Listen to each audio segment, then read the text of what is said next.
La escultura es un arte que nos permite apreciar de manera tridimensional ideas y conceptos. Prácticamente todo está en la visión de quien esculpe, qué es lo que quiere expresar, pero también de la técnica que emplea. Por eso es necesario tener un conocimiento muy estricto y disciplinado acerca de todo esto. El día de hoy en De Todo vamos a platicar con Francesca Dalla Veneta, que es una escultora italiana, para que nos explique un poco cómo funciona esta parte de la creatividad, pero también de la práctica. Comenzamos.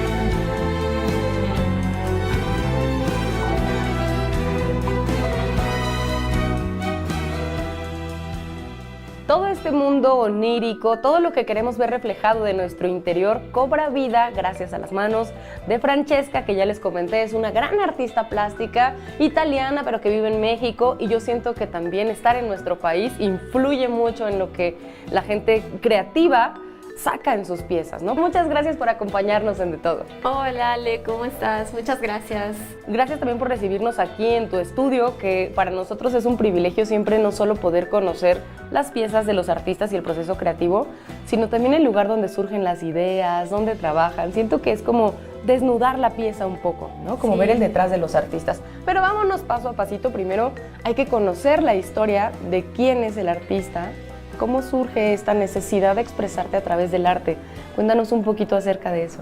Ha sido un camino medio poco derecho, muy torcido realmente. Yo he crecido en Italia, he estudiado pintura en la Academia de Arte de Milán, aunque haya nacido en Florencia, y después me desarrollé como caracterizadora en maquillaje para cine. Entonces me dedicaba a hacer prostéticos o incluso escultura comercial, pero más, ¿sabes?, de disfraces o cadáveres o monstruos y situaciones muy distintas. Gracias a la película Apocalipto, yo llegué a México con un equipo de italianos. La parte de maquillaje de Apocalipto fue justamente gestionada por un grupo de italianos y yo llegué con ellos y decidí quedarme 2 meses para ver qué tal me iba, qué tal me gustaba. Yo no hablaba español, entonces yo le veía mucha oportunidad a México, pero fue tipo una pruebita, 2 meses. Me gustó mucho, me quedé un año más y fue tipo, bueno, un año más. Encontré trabajo de forma bastante fácil, empecé a trabajar en series, en películas, y luego me independicé como caracterizadora, creé mi propio equipo, trabajé en películas como diseñadora de maquillaje hasta el 2012. En el 2012 yo ya llevaba un par de añitos trabajando a mis propias esculturas, pues más como curiosidad, como decir, bueno, yo tengo muchos dibujos, muchos bocetos que desde cuando estaba estudiando anotaba mis ideas, mis criaturas, mis personajes.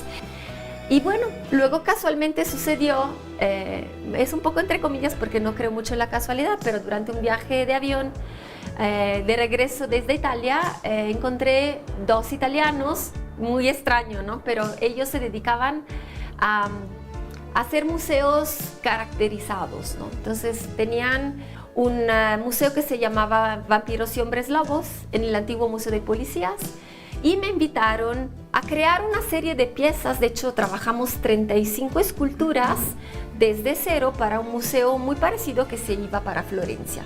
Pues ahí empecé a hacer lo mío, hasta que en el 2012 decidí dejar por completo el cine porque es una carrera muy demandante y me aventé este volado de ser escultora de tiempo completo, ser artista plástica de tiempo completo. ¿Cómo ha resultado? Pues mira, aquí yo creo que te puedes dar un poquito cuenta, ha resultado bien.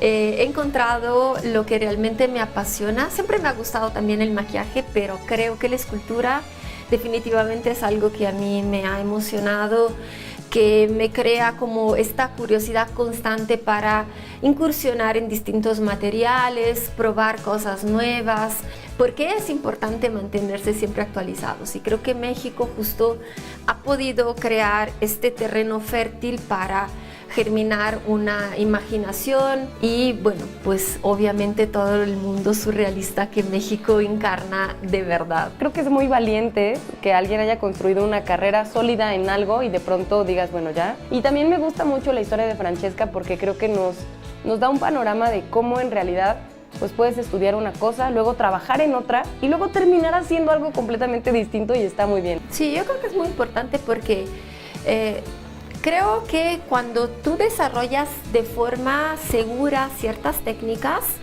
esto te da alimento para la imaginación. Se requiere mucho conocimiento y mucho estudio técnico para que luego haya un sustento real para cuando sea el momento de construir tu pieza, ¿no? Y esto en cualquier campo, ¿no? Yo lo hablo más específicamente en la escultura. Es importante tener un concepto, tener una imaginación y tener la parte técnica. Son como las tres cosas que confluyen, en mi opinión, para crear un arte sólido. Bueno, entonces vamos a ver ahora, a conocer un poquito el paso a paso de este proceso creativo que tienes como artista para darle vida a estas extraordinarias piezas. Quédense con nosotros.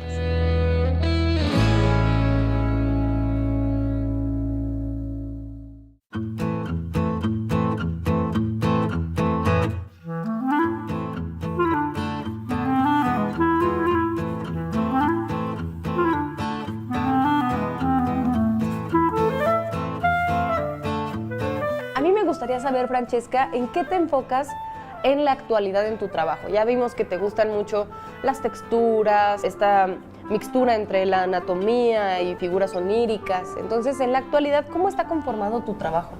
Pues trabajo mucho con la figura humana. Principalmente son figuras enteras o son bustos y me gusta agregarle todos estos elementos para contar un poco de la complejidad psicológica que tenemos los seres humanos y estas metáforas crean todas nuestras facetas del ser. Entonces esto es como mi discurso hace ya varios años realmente y sigo desarrollándolo porque sigue siendo como una maravilla siempre descubrir cosas nuevas adentro de la psicología del ser humano. ¿Y qué aspectos de la psicología del ser humano son los que han llamado más tu atención y que podemos ver plasmados en tus piezas? Depende mucho de la colección que estoy trabajando. Yo trabajo bastante por colecciones, significa que, por ejemplo, hubo una temporada donde trabajé una serie de niños, una colección de niños. Entonces lo que me interesaba sobre esto era analizar pues su inocencia y por esto le pongo como elementos de juego. Hay una serie que es sobre los ángeles, que son más bien ícaros, como esta que tengo al lado. Entonces se puede notar como realmente no son alas realmente que te surgen de la piel, sino son mochilas de alas. Y esto es un hablar de los deseos fervientes, son nuestros anhelos, son nuestros sueños. La escultura es algo que habla de cosas que a veces no queremos hablar y esto es todo lo bonito, ¿no? Y la parte psicológica que a mí me gusta desarrollar.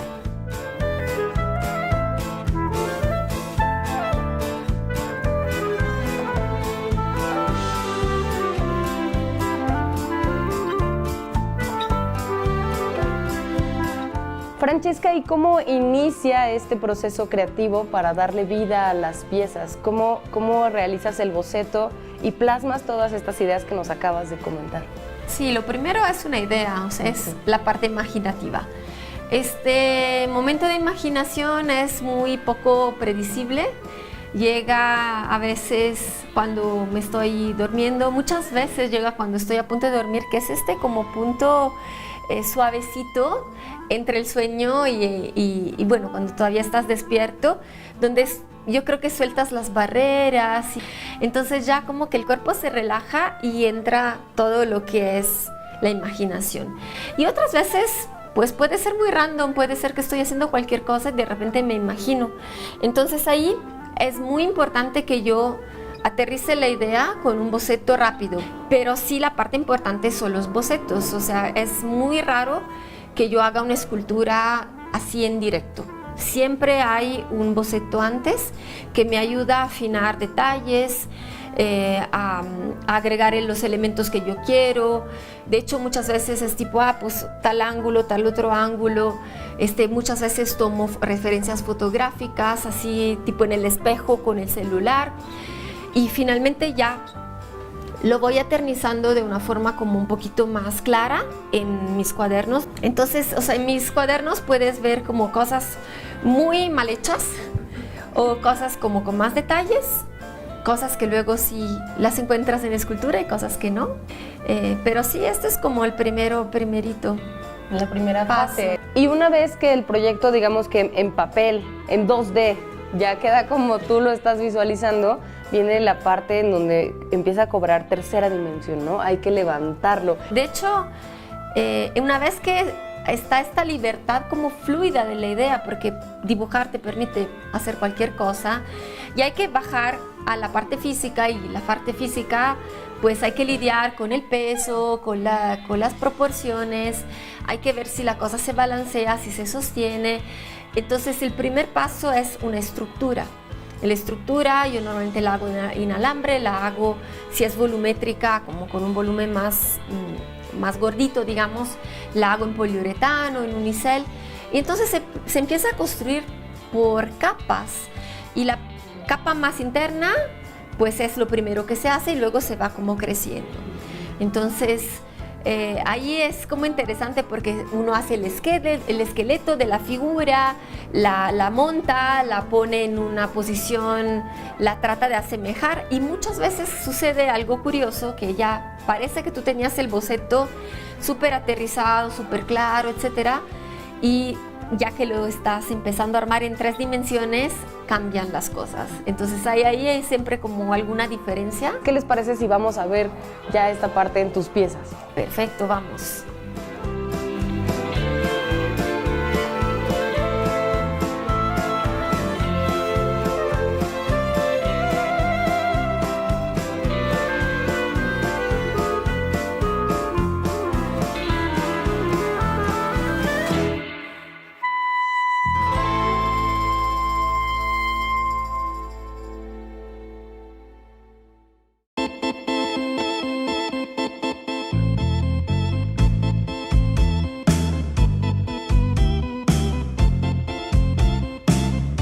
¿Cómo es esta parte de darle vida a la tercera dimensión una vez que ya tienes el esqueleto? Pero pues viene esta parte de hacer la pieza, los detalles, meter las manos.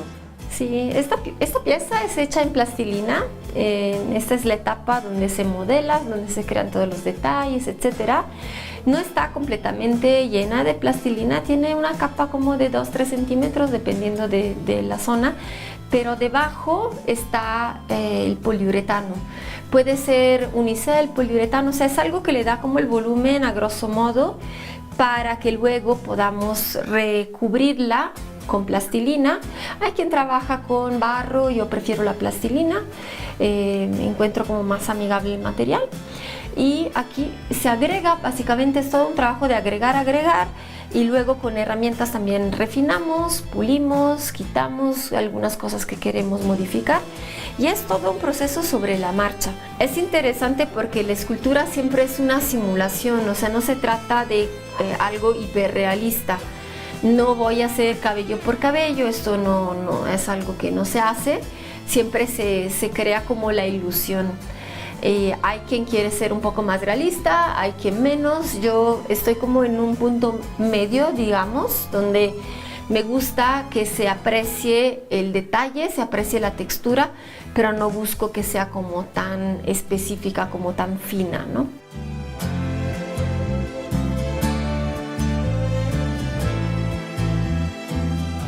La mano, por ejemplo, se separa.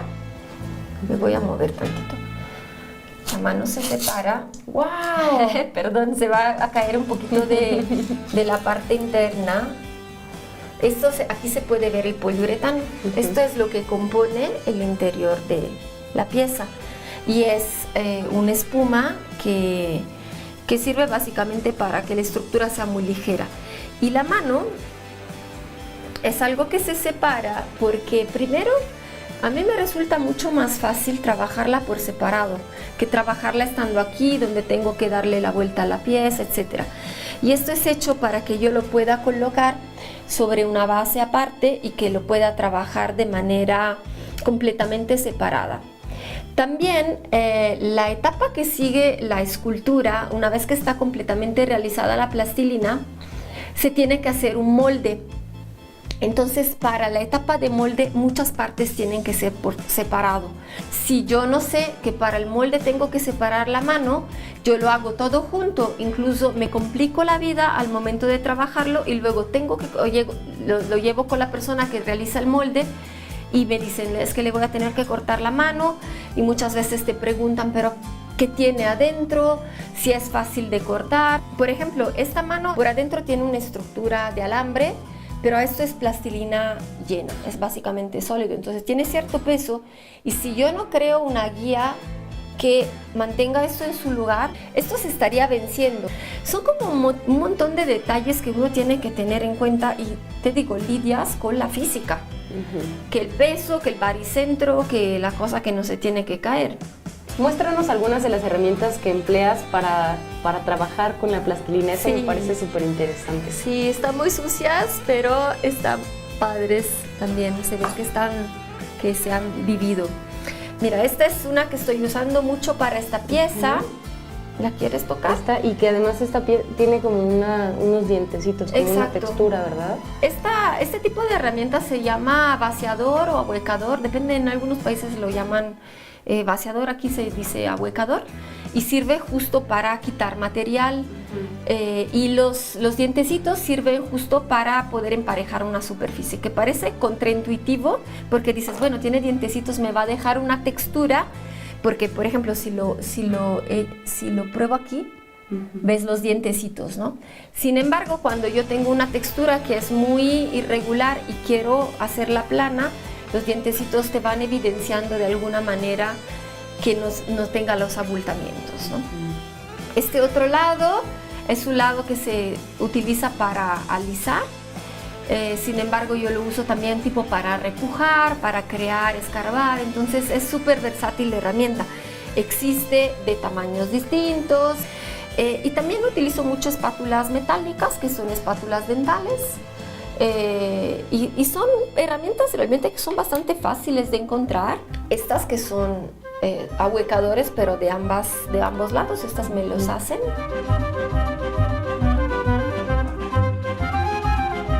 ¿No? Ya vemos que la escultura está conformada por diferentes piezas en sí misma, y es diferente trabajar el pelo de la rata, por ejemplo, que el pelo del hombre. Sí. ¿No? La concha de la tortuga, la piel, todo eso requiere de un trabajo distinto. Me parece fascinante la cantidad de detalles que requiere la escultura. Esta pieza lleva 2 semanas de tiempo completo. O sea, desde que se creó la estructura, que les digo que es de poliuretano, a que se empezó a trabajar, son más o menos 2 semanas. O sea, puede parecer que es un trabajo muy complejo, pero justo una vez que uno ya sabe a qué va, uno puede trabajar rápido. También sucede que esta pieza es una réplica de sí misma, es una pieza que yo elaboré el año pasado. De hecho, aquí atrás se puede ver la pieza original, y el cliente me pidió una reducción, entonces va a ser un poco más chiquita, y entonces pues yo sé exactamente cómo va, tengo exactamente que copiar lo que yo ya había hecho. Soy muy buena en hacer proporciones, y entonces como que la escala me quedó fácil. Oye, y entonces una vez que ya terminaste esta parte del proceso, que ya está bien la escultura en plastilina, ¿qué sigue? ¿Qué haces? Se fabrica el molde. Es la etapa, yo considero, más importante, porque es donde se deciden todos los volúmenes, los detalles, etcétera. Bueno, yo normalmente trabajo con resina y con bronce, y para eso me apoyo, por ejemplo, en la fundición para que sea la pieza en bronce. Esta pieza fue en bronce, esta nueva también va a ser en bronce, y yo trabajo hace años con la misma fundición de Juan Carlos Aguirre. Yo llego luego, cuando la pieza está ya en bronce, como con este color doradito, y voy a aplicar la pátina. Principalmente trabajas en bronce y en Resina. resina. Son como los materiales con los que te has entendido mejor. Sí, la resina es el material que yo desde los tiempos de caracterización y de cine y todo lo que fue anteriormente manejaba. Es un proceso para mí muy amigable porque aunque sí requieras como un espacio de taller, no requiere tener un espacio como la fundición. La fundición es un espacio más industrial. El bronce requiere un equipo de especialistas para que puedan llevar a cabo un proceso que es técnicamente más complejo, es más peligroso y también incluye, o sea, necesita tener como ciertas peculiaridades como instalaciones de gas, el horno que funde a 1200, 1300 grados, o sea, no es algo que puedas hacer en casa. Entonces tengo estos dos procesos y también porque el acabado final de la pieza es muy distinto.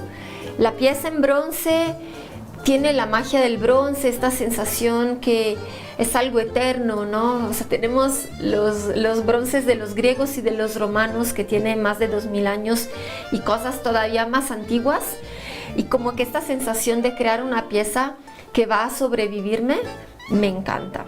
La resina tiene totalmente otro tipo de, como también de energía, ¿no?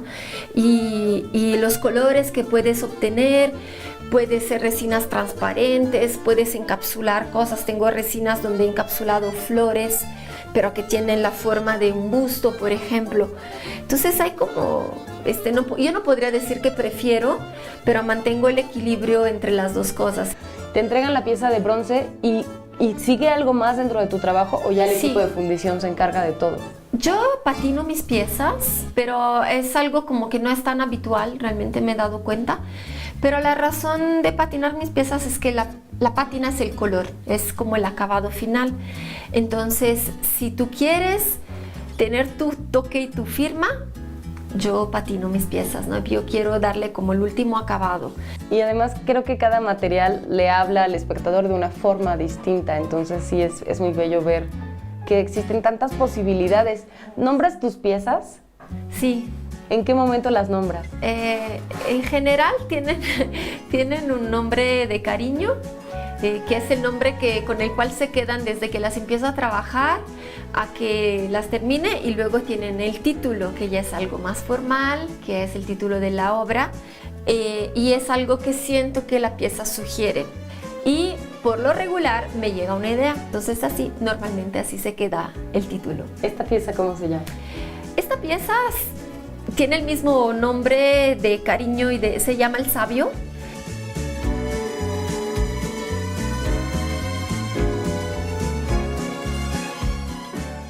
¿Qué les pareció el capítulo de hoy?